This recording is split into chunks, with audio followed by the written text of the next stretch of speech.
د زړه د درد د زړه د شوره سړی چرته لاړ سي د زړه د درد د زړه د شوره سړی چرته لاړ سي وایه جانانه چې بې کوره سړی چرته لاړ سي مننه ډېره مننه د زړه د درد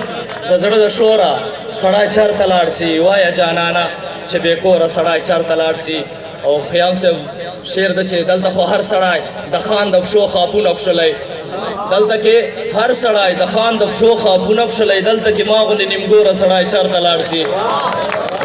دلته کې هر سړی د خان د پښو خاپونه کښلی دلته کې ما غوندې نیمګوره سړی چرته لاړ سي ورځ د اختر وه یوه یتیم راته سلګو کې ویل صاغر صاحب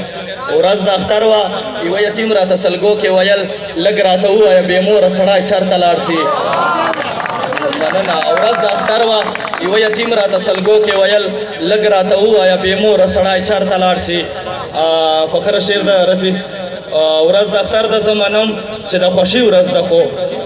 ورځ د اختر د زه منم چې د خوښي ورځ ده خو په مات زړګي به زما وروره سړی چرته لاړ سي مننه ورځ د اختر د زه منم چې د خوښي ورځ ده خو په مات زړګي به زما وروره سړی چرته لاړ سي او لکه مجنون لکه فرهاد لکه منصور نگاره لکه مجنون لکه فرهاد لکه منصور نگاره د عشق په لاره ورته ګوره سړی چرته لاړ سي مطلب دا چې چونکې شاعرانو ته به ووایم تاسو ته به اوس دغه شاعران ډېر ملګري راغلي دي که زه وایي خو زه یې به صغیر صاحب نه وایم چې لیونی و دومره ډېر څه خدای دې خیر کړي لیونی و دومره ډېر څه خدای دې خیر کړي یو سړی و دومره ډېر څه خدای دې خیر کړي د خاطر غوندې د تورو برګونو تسنیم صاحب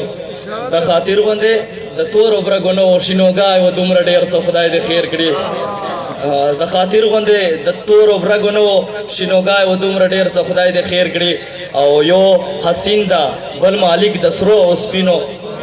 یو حسین ده بل مالک د سرو او سپینو هر کلای و دومره ډېر څه خدای دې خیر کړي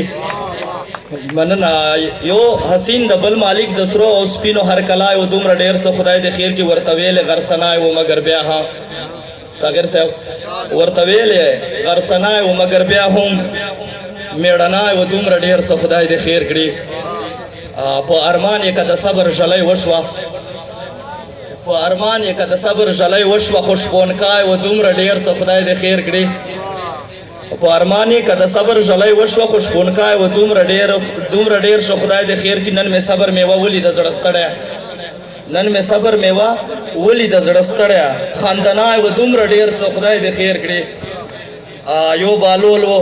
یو نگار و ورسره بل یو بالول و یو نگار و ورسره بل بنجارای و دومره ډېر څه خدای دې خیر کړي